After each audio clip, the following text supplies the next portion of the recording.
محترمو لیدونکو د اسلام هغه لاره چې ستا رب ته د ټاکلې نشراتي اداره د کلام الله ترجمه او لنډ تفسیر په روانه پښتو ژبه کې وړاندې کوي. مفسر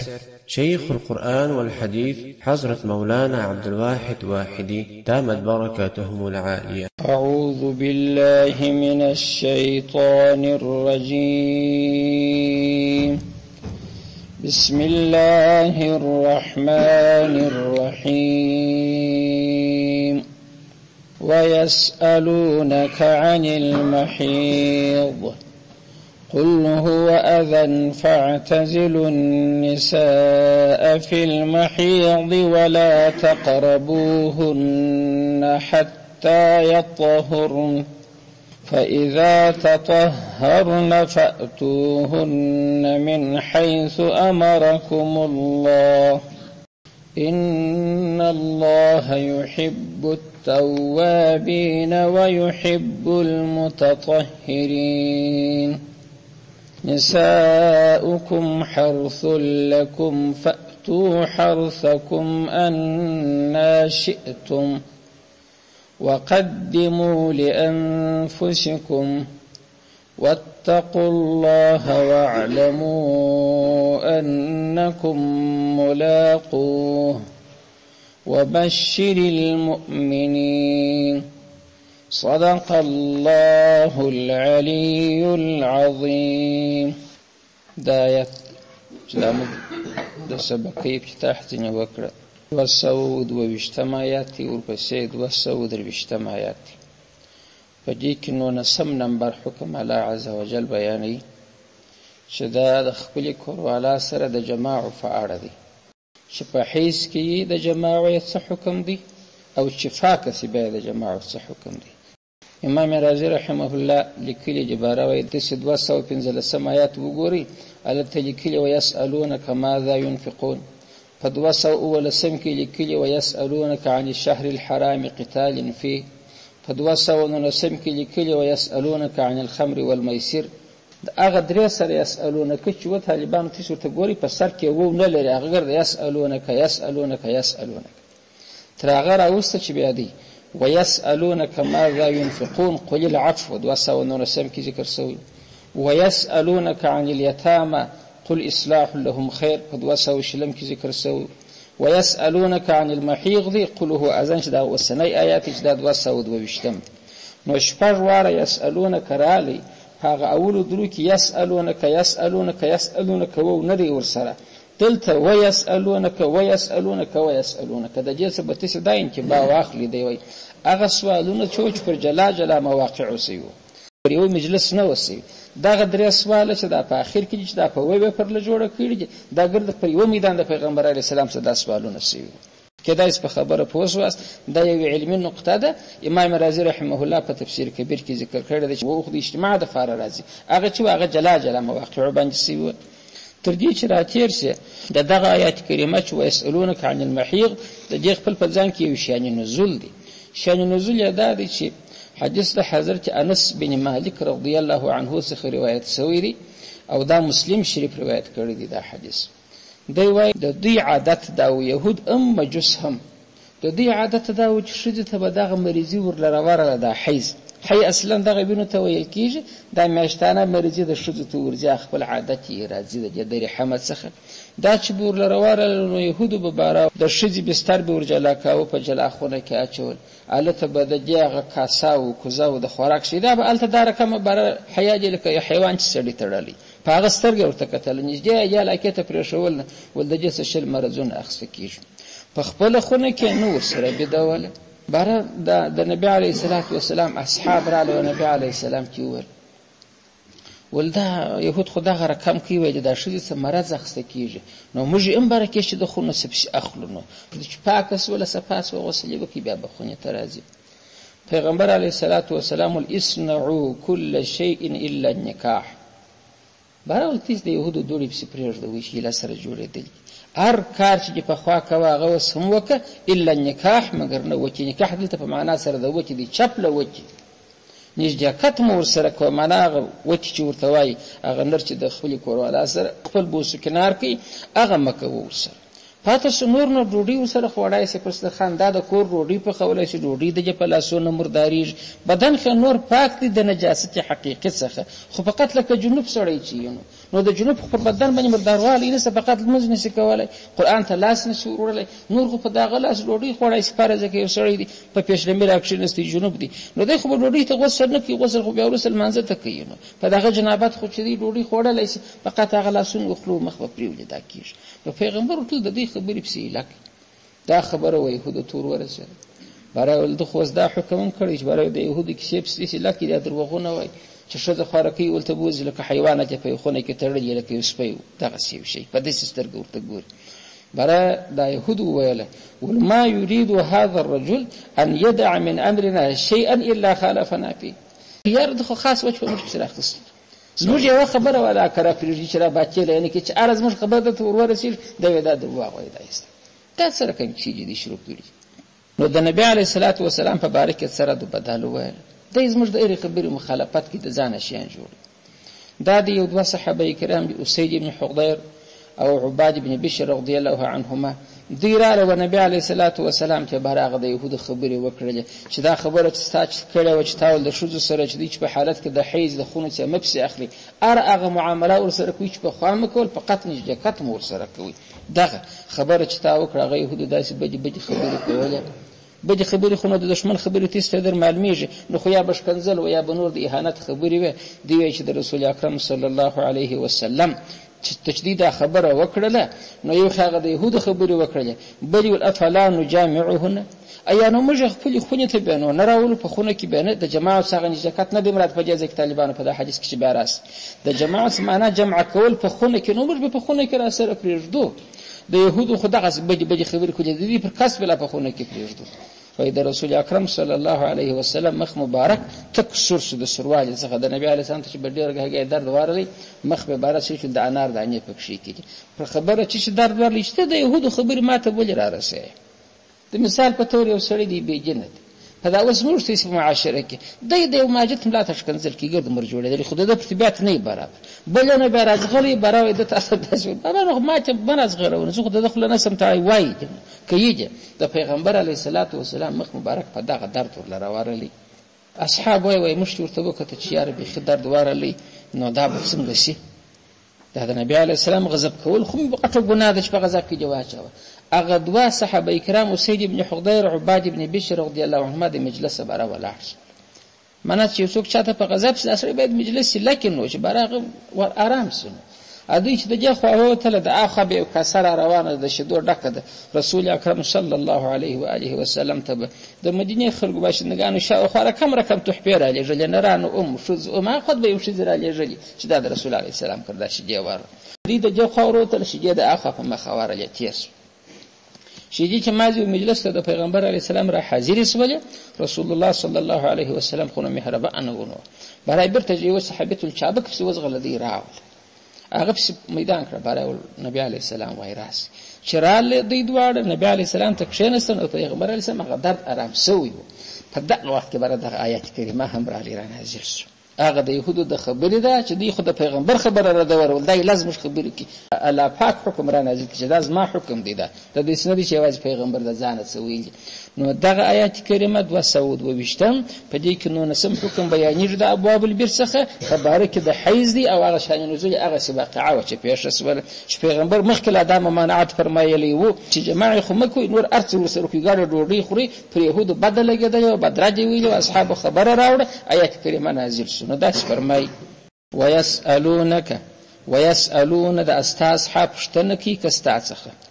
څه وایي عن المحیض د حیض په باره کې. حیض درته ومېښول چې هغه وینو ته ویل کېږي چې دا میاشتانه عادت دی الله عز وجل پر دې ښځو باندې مسلط کړی دی.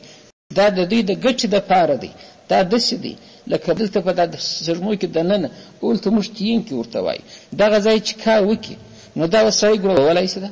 په دې ته اوس یو خاشا ورچخي هغه ځای په ګروی خو داسې نه وي چې معناګر سره خپل مغزه برباد و تباه کړي. بدن خو چې ځای راکاوي کې خوب یې ګروی. د دې دپاره م الله پاک اتومات علاج جوړ کړی دی. د انسان سال ته پر لجمع کې په ترپ پې پر وروي پر هغه ځای باندې نه پرنجی چې ورته پېښ در دغه ځای راوځي هغه کا پر ځای باندې دا سال صفت بیا پله وموښته په سا کې دغه نظر سخت څه به د ماشینان لیدلي دا لوی شیان چې پورته کوي دا برمي چې ګرځي خو ګرده باد دی دا بعد څه دغه کارونه الله تعالی اخلي لکه دا سرموغه هغه کا په دغه خاطر چې دا دونه خطرناک کار چې تای علاج نس کوي الله په اتوماتیک شکل باندې ستا هوا پر لکړه هغه د سرمو هغه په پای کې چې الته هغه څه کا و خارش واغې است نو پرار انسان لازم و د سنت چې دی باید الحمدلله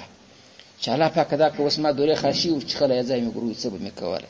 هغه بل بیا دعا ورته چې يرحمک الله او هغه خو جلا خبره سو دغه د حیزم دغه مسله ده د شذ په بدن کې فاسد رطوبات ډیر هغه طبيعي نظام الله ورته جوړ کړی دی او ته لکه کټوري هغه کې د فاسد رطوبات جمع کیږي چې اړه کیږي په هغه وخت کې به رایلس راوځي نو دا خطرناک دی یو دا مرض دی حیز نه دی په کتابو کې استحاضت بولي استحاضت هم دغه ځای وینه راوځي مګر دغه سینه جسن نه دغه وینه مردار خدا ضررناک نه د میکروبو ډک نه دغه خوراک التفټاو سوی د حیز وینه چې راوځي دا ګر دغه فاسد خراب میکروبونه چې پر لجمع سوی وځي دغه وینه چې جلا کیږي د بدن لکه سړی چې زکام څنګه بدن نه آرامي په دغه وخت کې د بدن هم نه آرامي نو کمر نشه کتر سره وي کې د نر د فارم تکلیف دی تکلیف دا معنی چې کدا چې مرز نه واخلي ته پښتورګو مشکل ځنی پیښ د سوزک مشکل ځنی پیښ دا ګرد ځنی پیښ شزه تم د غوانه ګرانه تمامي اگر چې نر ته ځغنه کی وسړي ته ځغنه کی خدا مریض د نو خو نه جوړی دا رقم دا مشکلات نو الله پاک دې دغه د حیز دی ویني په باره کې ستاسو پوښتنه کوي ترجمه ته به وګوري ويسالون دغه اصحاب سوال کوي کستا څخه عن المحيض د حیز په باره کې قلت دسی جواب ورلره ورکه وهو اذن هو دغه حیز د حیز وینه اذن د نجاست دی لکه په نجاست کې سړی لړی کیږي ګنده کیږي تم دغه سه نجاست دی نو چې نجاست سړی ځان ورنيږي کوي د مثال په تور د لاس فرض ک دغه لاس یو چاته په نالي چې په دالو شنی چې مرداري ویني ځای پرتی نه پچخي نو خو هغه بل اندام هم دغه رقم دی لکه حضرت عمر رضی الله عنه بول دغه د فزنو څه فرق دی دا تر دې پوري چې الته په مسایلو کې د فقه راځي چې په مسلو ذکر او داس ماتیږي برد ول داس ولې په ماتیږي چې فاز مسکه او داس ماتیږي نو خو لکه دغه رقم دی دا بیا داس ولې په ماتیږي خو چې بوجه وکي او داس ماتیږي نو دلته مې دا د چې دام ستاده بدن یو اندام دی نو چې اندام د نجاست وظایف چې دغه سیمه میکروبونه و ضررونه اخسکیږي مال غذا کې ته پښتورګو برخیږي دا سوزکونه ځنی پیښیږي استثناء مخلي حیا دغه سره کم پښتورګو ته نو اذن مې پرچې دا د زیرولو د ککړولو یو شی دی نجس دا کار مکو فاعتزلوا تسقوا شسي النساء د شذ څخه په المحيض په حیث کې کوا خو هغه د يهودو خبره وکړه هغه شذ غوښه کوله د ځان په سواخ په بل خونه کې به دغه اعتزال ساغه اعتزال نه دین د دې اعتزال دغه اعتزال را دي چې د وچه د خاطر ځین غوښه سي وچه مو سر کوي فاعتزلوا ادبي الفاظ الله پاک فرمای فاعتزلوا تسزان لري کې د وچه د خاطر النساء د شذ څخه په المحيض په حال کې د حیض چې ځان ځنی غوښه کوو و چې ملي کوو نو درڅ وخت پورې بدایي پر خپل کور ولا باندې مجز را باندې لګي نو څه د پاره په نکاح کړه الله درشي ولا تقربوهن حتى يطهرن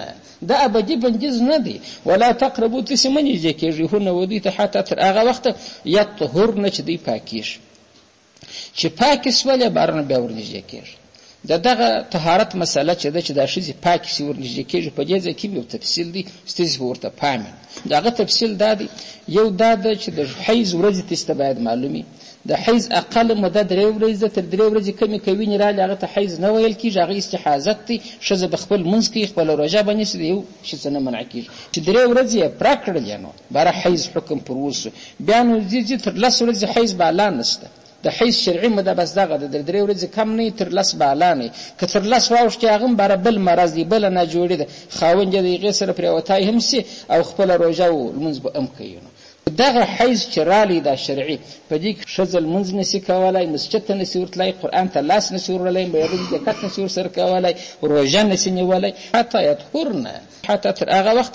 يطهرن چې دی پاکیش ګای سایلا چې شذل تر راځي د لیدر ته په سب کې ودرېږي زبه به سړی امپلانه وسو ته چې د خدای باندې ته حکم معلوم دي کنه دي تا او د سواله کبه او د سواله دي چې په کالو کې برای زبه او د هغه معنا ده هغه په مریضي کې نو ته خو حرام دي چې راځي موږ په حرام کې درته خوش کې درته کوم برای سایل په واخستي کنه درته کوم پرونه زوګ ته ګورم ستاسو چاته معلوم دي دوی د حکم دغه نه به خبره دي چې په هیڅ نه پوهیږي دا حلال دي که حرام بل راځي زبه سړی په خو دې تزمر سره سپنجر یو الله تعالی جمال دی کونډ شو، ښځه یې مړه شوه. دغه ښځې راتلې باره به دلته یو زه بیا سړی یم، د خوارۍ سړی نه لرم. ښځه چې ولاړه باره په خلکو د مخ راوړه او مسخراچي وو. باره له دغو نه سراسر صف ناست دي 40 نفره په دا ګردو کې د ګردو خولې ګنډلې چې ورته وایه چې که خواري والا مسله خواري سړی دغه دی ناست. بس یو بجه د خواري کار در وکړي، د خرڅه به خلاصه سي. او که ایله جلو چګري ته ملا تړلې ده، واقعي کونډه یې ځوانه یې مېړه نه که نو که یې چې په مجدانو ګرځي، خو هغه ستا پرده به وې که نو. مګر چې بیا پاکه سوه، د روژو قضا ځینې غواړي، د لمنځو قضا الله پاک نه ځینې غواړي. د نر دپاره مسله څنګه سوله چې دوی پاکې سوې د دا مریضۍ څخه، دا پاکي دغه ده چې وینه یې قطع سوه پر خپل عادت باندې. کېدای شي د یو ښځې 7 ورځې، معنا د دې عادت که پر دغه عادت وینې قطع سولې ده 7 ورځې شي دي، په دغه وخت کې چې دی نزدېکت دستي نشي کولی تر څو چې دا چې غسل وکړي بار نزدېکت ورسره کولی شي. دا یو یا دا رقم دی کې غسل نه کوه لټه ښځه وه، بیا چې د پره لمانځه وخت پر تېر شي، معنا د ماپښین په وخت کې پاکه سوله، د ماپښین وخت ورسره ځین تېر شو، مازدګر شو، دا نه معنا چې 4 رکعته مازې پکې کېږي یا ګرده وخت مراد دی. نو اوس خو پر دې د دغه لمانځه قضا لازمه ده، اګر چې دې نه دي کړي دي، خو ځان ته بهانه جوړول چې خو په کالو کې ومه. نو چې د ماپښین د لمانځه قضا پر لازمه سوله، بیا یې مېړه ته وکړي جایزې سولې، ولې هغه د پاکې در حکم شریعت اده لاندې کړه.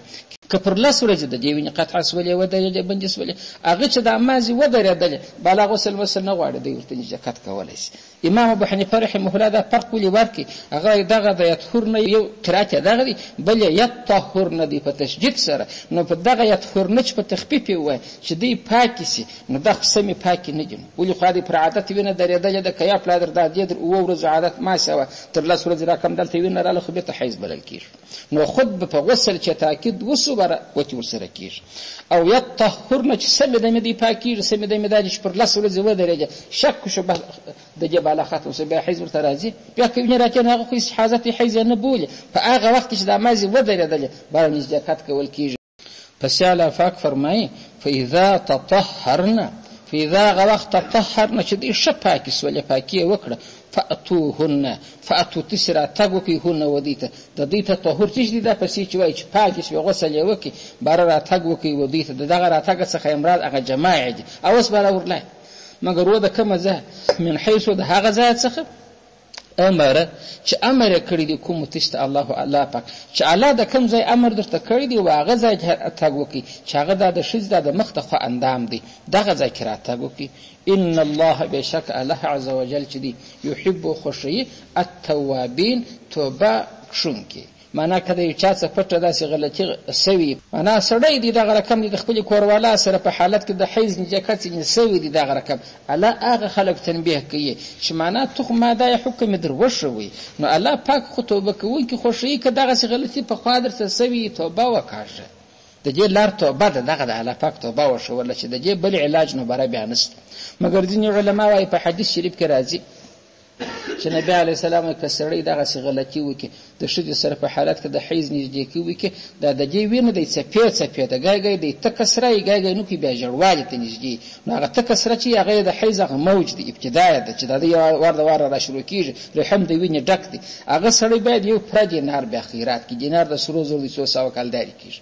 او کچیر دا وینه جاړه په دغه وخت کې نیم دینار د خیرات کې خو هغه حکم وجوبي نه دی دا فقط داسې استحبابي حکم دی په قران کې راځي ان الحسنات يذهبن السيئات نیکی بدی زائلینو دا بد کار کړی دي چې بد کار کړی دي اصلي علاج توبه هغه نو بیا چې دی هغه کومک دي د صدقه باره به د منځو بس علاوه هغه کار توبه زده څخه قبلهم توبه پر وکړ بیا مکو. ويحب المتطهرين ويحب الله خوشي سو خوشي المتطهرين زیات پاکي کوونکي خلک چې دغه سګندګي ته ځان ساتي د حیض په حالت کې چې تنه نږدې کیږي د نجاکت معنا بیا په ځین کې زده کی جاهلی شیان مکوې په کورو کې چې برجه د شیزه خونه ورجدا کړي بستر جلای په اخلي په سرخانه نه کښنه متطهر دغه دی چې معنا و هغه وتی نور سره کی الله دغه کسان زما خوش دي چې د آینده د پاره ځان پاک ساتي په دغه ځای کې ځان نه اچینو تر دې ځای پورې دا حکم کدای سیستم معلوم شوی. پسې د جبل آیات کریمه شان نزول بیا دادی يهودو بویله برال سیدی د شجو سره خو نجاکت خو کیږي مګر پام چې د چپې خوایونه چپه دا معنا سول چې شزه پړمخي نور چې دی نجاکت ور سره کوي او مګر و نجاکت هغه د مخ په خوا په اندام کې خو مازه پړمخي سوي د شزه ورته دارک دغه چې ولکه چا دغه څه وکړه اولاد چپک راځسترګي به چپکی د دغه خبرې د رد دپاره چې دی الله عز وجل دغه آیت کریمه نازل کړي چې دروغونه مه سره جوړوئ. سړی پوه سو خپله معاینه پوه سو چې د ارتباط سره سمې دی هغه رقم بیا کوي د دوی کار دی. دا بیا چې شي دی که داسې د چپې خوا وسو هلک چپک راځي چپک سترګې چپکې کېږي هغه د الله تعالی د طرفه بل مرض چې پر مسلطه کوي دغه یې علت نه دی. نو داسې وایي الله پاک وایي نو چې ورته راځې ځای بیا وایي زه در وښ یم. هغه څنګه نساؤکم ښځې ستاسې دي چې د حرثون دا کښتو کیتی د لکم ستاسې دپاره خلک یې کیتی بولي. موږ نو ما دا بولو چې اشی پکړې سبزیجات پکړې یا یې باغ حرث دغه ته وایي دا کښت دی دا ښځه ستاسې دپاره د کښت مې پر کښېښاوه نو چې ښځه کښت شوله نو ښځه چې د ګرده کښت نه ده مخې نه دی کښت په دې ځای کې د اولاد شین کولی شي په لاسو کې شین کولی شي چې په کوم ځای کې اولاد شین کېږي هغه ځای در یادوي. وایي ښځه چې د اصلا هدف یې دا دی چې دا د کښت ځای دی کیتی دی چې د کښت پکښې کې وکړې نو دا ستا نطفه چې ورځي دا بیا اوبه دي ګواکې تخم دی پر لګیې نو دغه تخم اوبه چې دي سړی پر غره پر ډګر پاشي خو نو نه پاشي بل هر ځای کې دغه اوبه وپاشلې د مثال په طور ګناه ده ځای هغه دی الله دا کیتی دی نو تخمونه سړی د کیتی و ځای ته ورغورځي. نساؤکم ښځې ستاسې حرثون دا کښت دی دا د کښت ځای دی مزرعه ده لکم ستاسې دپاره. نو سړی چې خپل باغ لري نو خپل باغ ته چې پر دیوالو ور واوړي باره خلک خوا ورته بدوي چې هلکه پر دیوالو وجاوړي دی خپل باغ مې داسې چې وراوړه شته پس بله ورځ ګر سره د باغ در مورۍ وروځم باره دی وایي ته څه چې چې کیلې نه در څخه مراد څخه د کیلې زه در مورۍ وروځم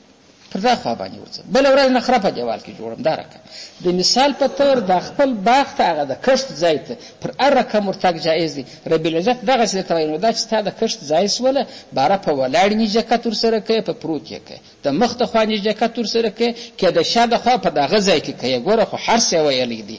دا غلطي به څوک نه کوي چې نو چې د شا د خوا جایز دی دی باره په هغه بل محل کې چې دی نجاکت کوي هغه خو بیا حرام دی هغه دلته اوس په تفصیل خبره راځي. فاتو تاسې راتګ کوئ حرثکم د کښت و ځای ته انا پر هر رقم شئتم چې ستاسې اراده سي چې څه رقم ستاسې خوښه سي هغسې کوئ. نو په دې ځای کې چې دی تفسیر کبیر امام رازي رحمه الله لیکلي دي وایي ځینې بدبختان دلته داسې دلیل وایي چې په قرآن دلیل درته وایي دا ځوانان ګرده اوس په باطل پرستان ولې پسې دي خو هغه د قرآن دغسې ترجمې کې لکه دا اوس دی وایي النخ په معنا د اینه دی چې چیرې د مکان دپاره استعمالیږي په قرآن کې مادې راځي. بیبي مریم د عیسی علیه السلام مور چې خپل مور نظر کړی و د بیت المقدس د خدمت لپاره اول خو دا نه خبر په نس کې علي کوچنی دی ورزما په نس کې چې هر شی و د بیت المقدس لپاره نظر دی هغه چې پیدا سول هغه څه شي هغه انجیل انجیل د بیت المقدس کې څنګه کې مګر خو نظر منلی و نظر چې ورې بس هغه شي بیت المقدس ته نو په هغه وخت کې هغه د بیت المقدس خادمان وایي په هغه کې زکریا علیه السلام دا دلته و ادا به څوک وساتي دا یو کوچنی نظرګي ما راوړی دی در واخلي دا زکریا علیه السلام بیا د مریم د خاله میړه و نو ده واخیستله ځینې نو بره په بیت المقدس کې هلته یو کوچني خونه و محراب په نامه باندې بیا یادېږي په قرآن کې که بیا راله هلته یې کښېښول نو به ده خود یو غذا و یو شی ورله وروړله تر څو چې وپالل شي بیا به د بیت المقدس خدمت کې دا به غټېږي دلته هغه چې به زکریا علیه السلام د مثال په طور په ژمي به راغلي د ژمي څلا به وجې ته به انګور پراته و یا به د مثال په طور د دوبي څلا وجې ته به انار پراته و یا په دا اوس ژمي کې توت ورته پراته یخته به دا میوې نو ده به راورته ویله چې یا مریمو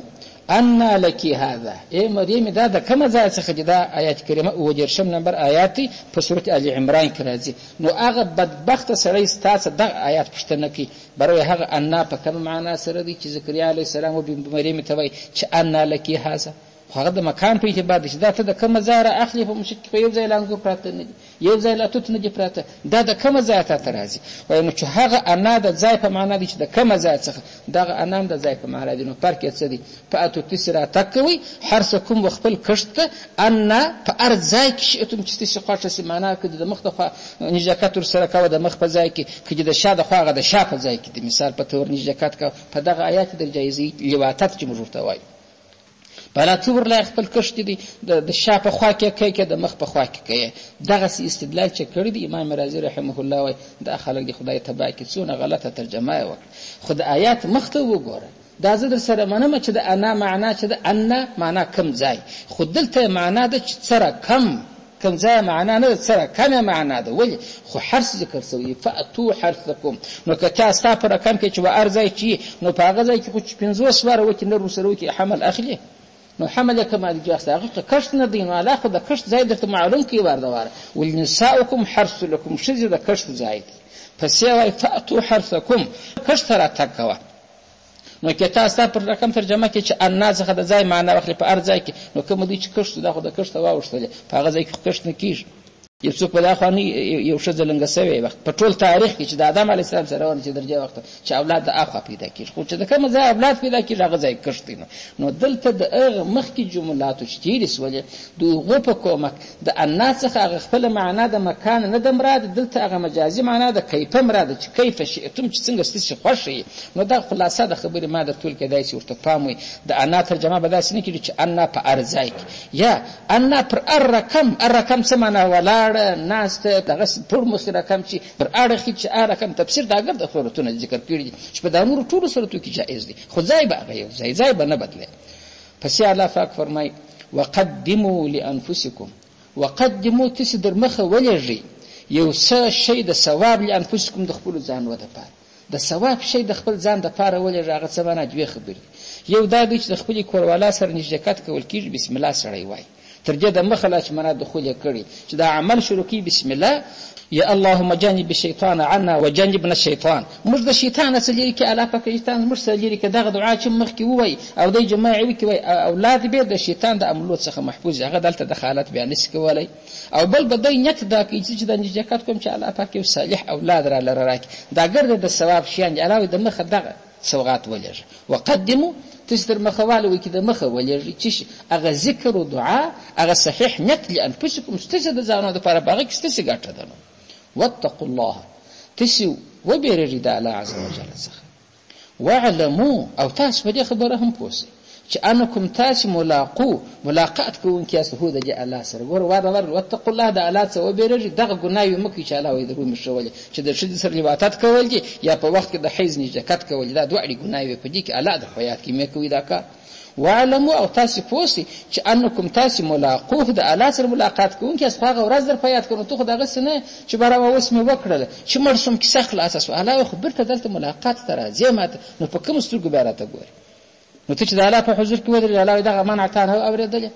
که د لواطت منع ده که د حیض د نجاکت منع ده ته به اورېدلې وایي نو ولې؟ نو خو الله ته زما سره ملاقات کېږي خو بیا به د شرم سترګې پر مځکه یي. نو اوس له هغه ملاقات در په یاد کړه دا کار څه ځان ساته. وبشر المؤمنین، پیغمبر علیه الصلاة والسلام تعالی فرمایي وایي وبشر ته زیری ورکه المؤمنین و دغه مؤمنانو ته چې تقوا کوي د شي زیری ورکه ورته جنتونه جبالان و حور و غلمان که په دغه امتحان کې کامیابه وختلاست چې د الله کوم شیان حرام کړي تا ځان ځنې وساتي. لکه په دې اوسني درس کې خو دغه دوه شیان مهم راغله، د شا د خوا نژدېکت حرام او د مخ د خوا هغه په حالت کې د حیض حرام. په دې خبره چې تاسو اوس پوه سواست دلته اوس یو څو احکام پکې کې راځي.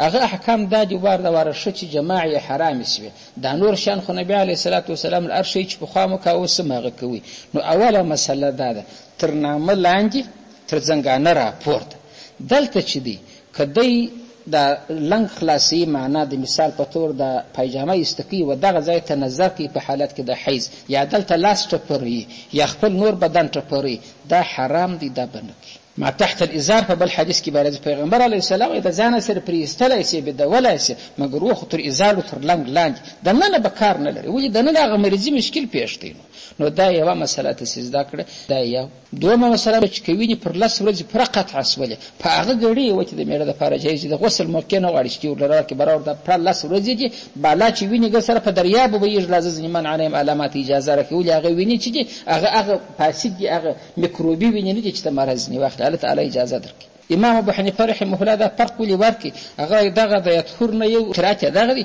بل یطهر نه دی په تشدید سره. نو په دغه یطهر نه چې په تخفیف وي چې دی پاک سي نو د قسمه پاک نه دي ولې خو دې پر عادت وینه درېدل د کیا پلادر د دې او ورځ عادت ما شوه تر لاس ورځ راکم دلته وینه رااله خو به ته حیز بلل کیږي. نو خود په غسل چې تاکید وسو بر وتی ورسره کیږي او یطهر نه چې سمه د مدي پاکي سمه د مدي چې پر لاس ورځ و درېږي شک شبه د جبال خاطر سبا حیز ورته راځي بیا کوي نه راځي هغه خو حاجت حیز نه بوله په هغه وخت چې د مازی و درېدل بار نزدېکت کول کیږي. درېمه مسله دا د کوي تر لاس ورځ را کمی قطع سوی د دې عادت وو ورځې عادت پر ورځې ویني بندې سولې چې دا بندې سولې دلته نو په هغه دوه شرطه باندې تا ته جواز درکول کېږي یا دغه نو ورته وګوره چې غسل وکړي او یا که غسل د جنس وزن لري چې د لمانځه وخت پر تېر سو لمونځ پر لازم سو معنا قضا سو ځینې هم باره تا ته باره که دې غسل نه یې کړي هم درته جایز دي په دې هم پوهېږي چې په د عادت پر ورځې ختم شي نو جواز په کوم شرط راځي یا چې غسل وکړي دغه شرط غواړي یا که غسل ونه کړي چې معنا لمونځ پر لازم سو هم باره بیا درته جایز ګرځي دا یې درېیمه مسله څلورمه مسله دا ده که چیرې د خپل عادت د مخه وینې قطع شولې د دې د مثال په طور عادت چې اووه ورځې دي پر 5 ورځې وینې ودرېدلې دلته تر هغه وخته ودې مېړه ته دا وچې نه جایز کېږي چې 18 واره دا غسل وکړي خو امکان شته دستي راګرځي خو پخوانی عادت یې دی نو در اوسه څه معلومه ده چې عادت بدل شوی دی چې هغه عادت یې پرسو باره بیا درته وچې جایزې ګرځي تر هغه عادت مخه چې بندي په دغه مابینځ کې به د ورځو په دا یوه نیمه ورځ کې په دغه کې د ده دپاره د خپلې کوروالا سره نژدېکت نه دی په کار نو پنځمه مسله دا ده چې که سړي د مثال په طور په حالت کې د حیض وچې وکړلې نو به څه کوي هلته موږ ویله چې یحب التوابین د دې علاج توبه ده توبه به کاږي په صدق به توبه کاږي د هغه افضل کار دی د امام ابو حنیفه رحمه الله پر مسلک کفاره بل شی نه لري چې پلانی خیرات وکړه د دې څه غاړې خلاصېږي هغه په حدیث کې چې راغلي دي چې وینې سرې وې وکړي دینار دې ورکړي که وینې ژړې وې وکړي نیم دینار دې ورکړي هغه یو تفضل دی هغه د هغه آیات کریمه د خاطره څخه دی چې ان حسنات یذهبن السیئات چې نیکۍ خو بدۍ زائلوي موږ وایو صدقه رد بلا ده په یو بلا کې ختلی صدقه او خیرات وکړه دا نور ښه دي کنې اصلي علاج یې هغه دغه توبه ده چې یحب التوابین په توبه باندې ځان خلاصېږي که د چا څه داسې غلطي سوي نو شپږمه مسله دا ده یو سړی دی د مثال په طور یېرېده چې زما کوروالا په د مریضي کې ده د ده نه د په یاد په راوغورځېد نژدېکت جوړ سره وکړي وروسته به را په یاد شو چې دا خو په دغه کې ده په کالو کې ده یا ناپوه دی په وجود د حیض خبر لا ګر سره دغه مخکې خو خبر و یېره یې د ګر سره خبر و دې ښځه موږ غږ نه کې یادې وکړي ځینې وسوي چې معلومات اوس چې دا خو په حیض کې یا ګر سره دغه رقم دی لکه دغه مژوارو محله چې اوس د مثال په طور په دا محلو کې دا نوي ځوانان دي خو په دین په یوه شي ځان نه خبري ګرده ورځ دی خو هغه د سکول تعلیم کې په دې اشیانو باندې چندو سر نه ګرځي معلومات نشته ورته پکښې کې جاهلانه دی نه دي په خبر چې دا کار حرام دی ښځه په کالو کې ده دی مؤمن دی مسلمان دی مګر خو دغه بې علمه مسلمان دی پر ځان یې د تعلیم یافته نوم ایښی دی د دین په باره کې باره دی کلو کور دی دغه سړي څه دا کار وسو ده او یا دا رقم د ښځه په مریضي کې ده په کالو کې ده بل سړي کلاشینکوف نیولی دی باره نژدېکت ورسره وکړه که په خدای اوس یې مردک تر وباسه دغه اوس په زوره بل چا په وکړي دا کار په دې څلور سره صورت کې چې دی پر ده باندې ګناه نشته لمعات شرحه د مشکات هغه په 288 صفحه کې دغه خبره لیکلې ده د مشکات شریف شرحه ده هغه دغسې وایي ګوره څو صورته سوه د یېرې والا چې حیض یې ښځې ته ورغلي دي دلې دلې همدې خو اوس یې یېر دی ماښام ته بېرته د زینه وتلې ده خبر بل دغه دی چې د حیض پر اتک خبر نه دی د ناپوهي څه ځینې اوسو چې حیض ته راغلی دی که نه دی دا دوه درېیم هغه دی چې په خبر هم دی په یاد یې هم ده په قصد یې کوي مګر چې ویې وایي دا نو څه پروا لري خپله ښځې مې ده په حکم نه دی خبر ناپوه دی جاهل دی دا یې درې څلورم دا مکره دی چې بل سړي ټوپک ور نیولی دی په زوره په ده دا کار کوي دغه څلور سره چې بیا دي دی نو د ګناه څه باره خلاص دی هغه په ګناه کې چې واقعېږي کبیره ګناه چې بدل کېږي هغه ده چې په خبر هم دی په حیض په یاد هم ده په حرمت هم خبر دی مګر شهوت مخه اخیستی دی ځان استکه کولی نو باره دا کار ځینې وسو د هغه دپاره هغه دی چې علاج توبه ده اووم نمبر مسله دا ده که یو سړی چې دی خبر هم دی په حیض باندې چې په دا ښځه کې حیض تیار یې نه دی او دی په تحریم هم خبر دی چې دا خو اسلام حرام کړی دی مګر دی څه وایي تی لکه دا د ملایانو بابولالې خپله ښځه ده دی به اوس په ښځه ماته بندیزونه خارګري لګي دا وخت ورځه دا وخت مورځه زما په ښځه دی څه کار چا ویل چې حرام ګوره درواغ ملایانو خبره ورسولې ده چې هلکه دا کار حرام دی دی په زړه کې حرام نه بولي دغه سړی نو باره کافر کېږي کافر چې باره خو نکاح سره خلاصه سوه کیسه سره ختمه سوله اتم نمبر مسله دا ده چې د ښځې سره وچې کول د شا د خوا څخه دا هم حرام دی لکه د نر سره وچې کول بابا د نر سره وچې کول خو لواطت دی د ښځې سره د شا د خوا معنا د شا په ځای کې یادوم هغه هم لواطت دی دواړه حرام دي دا کار چې دی بې نه کوي د حضرت ابو هريره رضی الله عنه څخه یو حدیث په ترمذي کې دی مشکات شریف هم راوړی دی 551 نمبر حدیث دی البته ابو هريره وایي چې رسول الله صلی الله علیه وسلم داسې موږ ته اعلان وکړي ولمن آتا حائزا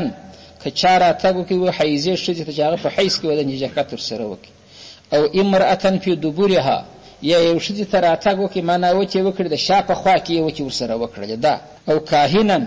یا هغه جادوګرو کوټګر چا پټ ور معلومې چې دا پلانې وکړه په ما څه سوي دي اوس مازوی چیرې دي دا کوټګرۍ چې کوي دغه ته رالی برای تصدیق وکړي نبی علیه الصلاة والسلام فقد کفر بما انزل علی محمد دغه درې کاره که هر چا وکړه دی په هغه قرآن کافر دی چې پر محمد نازل شوی دی دا پر قرآن ایمان نه لري